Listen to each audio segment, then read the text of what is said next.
अस्सलाम वालेकुम। The green की एक और इन्फॉर्मेटिव वीडियो में खुश आमदेद। प्यारे दोस्तों, अल्लाह तबारक व तआला की ज़ात ने दुनिया के अंदर बहुत सारे ऐसे मामलात अता फरमाए हैं जो कि इंसान की सोच, इंसान की दिमागी क़ुव्वत और उसकी सेल्फ कैपेसिटी से बहुत बाहर हैं। इनको एक्सप्लेन करने की इंसान ना तो जसारत कर सकता है और ना ही उसमें इतनी कैपेसिटी और कैपेबिलिटी है कि वो इनको एक्सप्लेन कर सके। इसीलिए बहुत से साइंटिस्ट इस तरह के मनाजिर को मौजज़ा करार दे देते हैं जो वो एक्सप्लेन नहीं कर पाते। आज की इस वीडियो में हम आपको ऐसे ही कुछ मनाजिर के बारे में बताने वाले हैं जिनके हवाले से साइंस भी खामोश है और साइंसदान भी। तो वीडियो में आगे बढ़ने से पहले आप सब अहबाब को एक दफ़ा फिर से अस्सलाम वालेकुम। अगर आपने अभी तक हमारे चैनल को सब्सक्राइब नहीं किया तो चैनल को सब्सक्राइब कीजिए, बेल आइकन पर क्लिक कीजिए और कमेंट सेक्शन में अपनी कीमती राय का इजहार जरूर कीजिएगा। Number 1, Norwegians dead herrings. दोस्तों, हेरिंग्स एक खास किस्म की मछली का नाम है जो कि बहरुल काहिल के अंदर बहुत बड़ी मिकदार में पाई जाती हैं। दोस्तों, ये बात है सन 2009 की। 2009 के अंदर एक फिल्म रिलीज हुई जिसके अंदर ये कहा गया कि 2012 में दुनिया खत्म हो जाएगी, और फिर 2012 के अंदर एक ऐसी अजीबोगरीब घटना घटी जो कि नॉर्वे के एक सी शोर पर मौजूद रिजॉर्ट के अंदर हुई, और वो ये थी कि वहां पर मछलियों की एक बहुत बड़ी तादाद मुर्दा हालत में दिखाई दी। दोस्तों, आज तक कोई साइंटिस्ट इसको एक्सप्लेन नहीं कर पाया कि आखिर ऐसा क्यों हुआ। ये 2009 में रिलीज होने वाली फिल्म को हकीकत में तब्दील करने का पहला मुशाहिदा था, जिसकी वजह से बहुत से लोगों को लगता था कि शायद ये तमाम की तमाम मछलियां इंसान के मरने से पहले एक ऐसी वईद हैं जिससे इंसान को चौकस हो जाना चाहिए। बहुत से एक्सपर्ट्स का यह मानना था कि ये सारी मछलियां साहिल पर इसलिए आ गईं क्योंकि समंदर के अंदर कोई बहुत बड़ा तूफान आया था और ये मछलियां उससे भाग रही थीं और साहिल पर आकर ये मर गईं। कुछ साइंटिस्ट ये सोचते हैं कि एक बहुत बड़ी शिकारी मछली इन तमाम मछलियों के पीछे लग गई थी, जिसकी वजह से ये मछलियां बिल्कुल साहिल तक पहुंच गईं और वहां पर आकर ये मुर्दा हो गईं। इसके अलावा कुछ साइंटिस्ट ये भी बिलीव करते हैं कि शायद समंदर के अंदर कोई बहुत बड़ी बीमारी आ गई थी जिसकी वजह से ये सारी मछलियां मर गईं और अब ये समंदर किनारे पड़ी हुई हैं, लेकिन अभी तक कोई भी पुख्ता जवाब इस हवाले से नहीं मिल सका है। Number 2, blob jelly rain. दोस्तों, अमेरिका की रियासत ऑकविल के अंदर एक दफा बारिश हुई। ये बारिश बहुत ही अजीबोगरीब थी क्योंकि 3 हफ्ते में ये 7 मरतबा हुई और 20 स्क्वायर माइल के एरिया के अंदर होने वाली इस बारिश में पानी नहीं बल्कि जेली लाइक मटेरियल था जो कि जेलेटिन लगता था।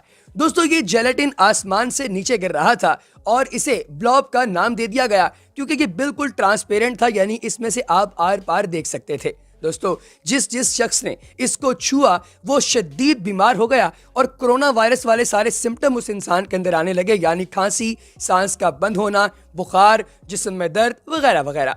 दोस्तों, जिस भी कुत्ते या बिल्ली के ऊपर ये बारिश गिरी वो फौरी तौर पर मर गया, और साइंसदानों ने जब इसको एग्जामिन किया तो पता चला कि इस ब्लॉब के अंदर व्हाइट ब्लड सेल्स जैसे कुछ मॉलिक्यूल्स मौजूद हैं और ऐसे 2 बैक्टीरिया भी पाए जाते हैं जो कि इंसान के अंदर बीमारी कॉज करते हैं। दोस्तों, कुछ ही अरसे के बाद जब इस जेलेटिन का मार्केट में चर्चा आम हुआ तो इसके वो स्पेसिमन जो कि लैब के अंदर मौजूद थे वो भी गायब हो गए। दोस्तों, इस हवाले से सीक्रेट सर्विस ने कोशिश की है जानने की कि क्या आसमान से किसी प्लेन से तो इसको नहीं गिराया गया, और इसका जवाब भी नफी में निकला, यानी कोई भी चीज आसमान से नहीं गिराई गई। अब इसकी हकीकत क्या है ये तो वक्त ही बताएगा। Number 3, lake Natron. दोस्तों, तंजानिया में एक ऐसी लेक पाई जाती है जिसको पत्थर दिल झील कहा जाता है। इसकी वजह यह है कि कोई भी परिंदा जब इसके ऊपर से उड़ने की कोशिश करता है तो ये उसको फौरी तौर पर पत्थर का बना देती है। अब आप सोच रहे होंगे कि ऐसा किसी जादू के जरिए तो नहीं होता। अरे नहीं, बल्कि ये इसलिए होता है क्योंकि इस लेक नेट्रॉन के अंदर नमक की बहुत बड़ी मिकदार मौजूद है और ग्रेविटी भी इसके अंदर शदीद है। यही वजह है कि जब भी कभी कोई परिंदा यहाँ से उड़ता है तो वो परिंदा फौरी तौर पर इस झील के अंदर गिर जाता है और इसकी नमकियात उसे प्रिजर्व करके पत्थर की शक्ल में कन्वर्ट कर देते हैं। अगर आप इस झील पर गौर से देखें तो आपको बहुत से परिंदों के स्टैचूज भी नजर आएंगे। Number 4, fish rain.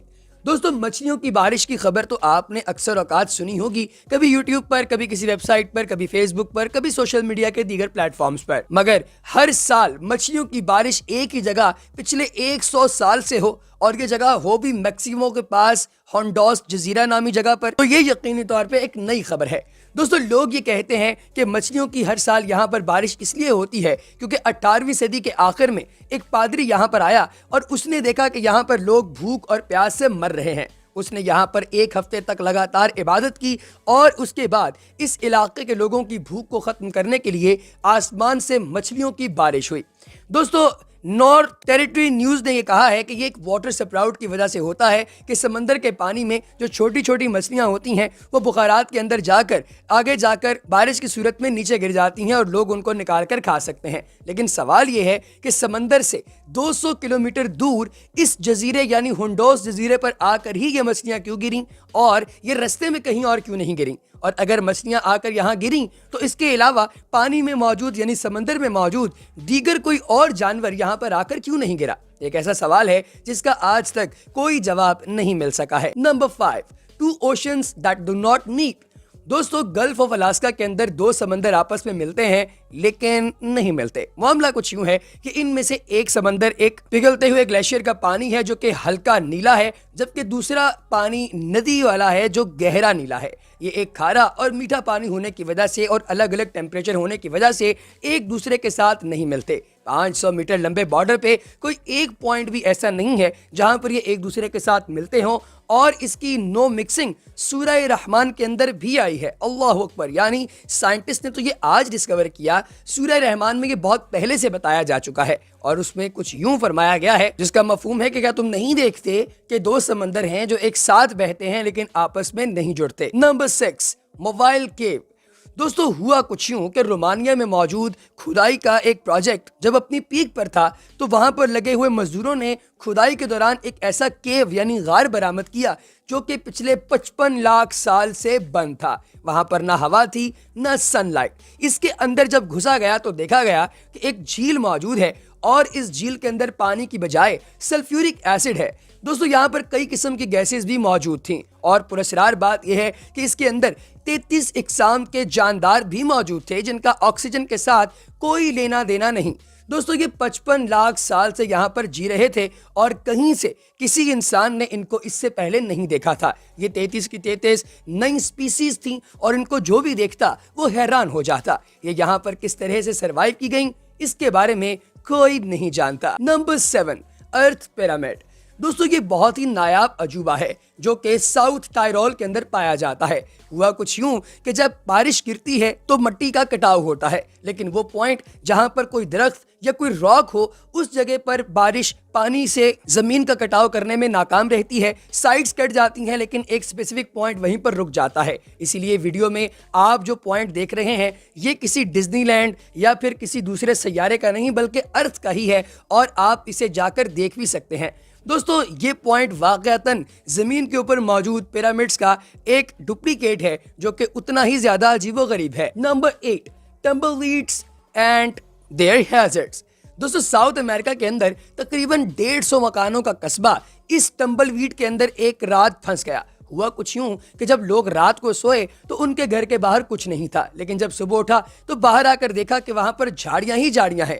دوستو لوکل اتھارٹیز اور لوکل لوگوں نے مل کر ان تمام جھاڑیوں کو ہٹایا اور اس کی تحقیقات کروائیں کہ آخر یہ جھاڑیاں آئی کہاں سے۔ تو پتا چلا کہ ساؤتھ کیلیفورنیا کے صحراؤں میں بہت تیز ہوا چلی تھی، اور اس ہوا کی وجہ سے وہ جھاڑیاں جو پرانی ہو چکی تھیں صحرا کے اندر وہ سرکولر شیپ میں اڑتی اڑتی اس شہر کے اندر آ گئیں اور اس پورے علاقے کو انہوں نے اپنے قبضے میں لے لیا۔ دوستو یہ اتنی عجیب و غریب قسم کی جھاڑیاں ہیں کہ یوں لگتا تھا کہ شاید کسی نے خود ان کو آ کر یہاں پر پلیس کیا ہو۔ نمبر 9، سی فارم۔ دوستو سمندری جھاگ کسی کو بھی پسند نہیں ہوتی کیونکہ یہ سمندر کے اندر موجود مردہ جانوروں کی پروٹین اور سالٹس کی وجہ سے مل کر بنتی ہے، اور یہ اڑتی اڑتی کئی دفعہ ساحل سمندر پر آ جاتی ہے اور لوگ اس کے اندر اڑتے پھرتے ہیں۔ لیکن آپ کو پتا ہونا چاہیے کہ اس کے اندر بہت سے زہریلے کیمیکلز بھی موجود ہوتے ہیں جو پرندوں اور جانوروں کو نقصان پہنچاتے ہیں۔ آسٹریلیا اور اسپین میں یہ بھی دیکھا گیا ہے کہ اس جھاگ نے پورے علاقے اور اس کی گلیوں پر بھی قبضہ کر دیا، اور لوگ اس کی وجہ سے بہت ہی زیادہ پریشانی میں مبتلا ہو گئے کیونکہ ہوا کی مدد سے یہ فوم اڑتا پھرتا ارد گرد کے علاقے کے اندر ایکسپینڈ کر گیا۔ آخر میں بات کرتے ہیں نمبر 10 کی، circles on the ocean bed. दोस्तों आपने जमीन पर अजीबोगरीब किस्म के डिजाइन तो देखे होंगे जो कई दफा फसलों के एन बीच में होते थे और कई दफा उसके साइड मार्जिन्स पर, लेकिन इसकी एक्सप्लेनेशन बहुत ही कम लोगों के पास होती थी। तो आज मैं आपको बताता हूं कि इसको आप एक्सप्लेन कैसे कर सकते हैं। दोस्तों ये जमीन पर मौजूद 1995 में सौदर्न जापान के एक सी के अंदर देखा गया। साइंटिस्ट के लिए ये एक पहेली थी कि समंदर के ओशन बेड यानी कि समंदर की गहराई में अजीबोगरीब डिजाइन कैसे बन गया। 16 साल का वक्त लगा और उन्हें पता चला कि 5 इंच लंबा बफर फिश अपनी फीमेल को इंप्रेस करने के लिए सी बेड के ऊपर जाकर 7 से 9 दिन लगाकर ये डिजाइन क्रिएट करता है, और जो बफर फिश सबसे ज्यादा हैवी डिजाइन क्रिएट करे उसकी मादा उसके साथ मुबाशरत पर रजामंद हो जाती है। और दोस्तों अब आपको एक और प्रो टिप बताना चलूं कि यही बफर फिश अगर आप खा लें तो आपको हेलुसिनेशंस भी होना शुरू हो जाती हैं। तो दोस्तों आपको सबसे अजीबोगरीब कौन सा वाला हादसा लगा, कमेंट सेक्शन में जरूर बताइएगा। अगली वीडियो तक दीजिए इजाजत, अल्लाह हाफिज।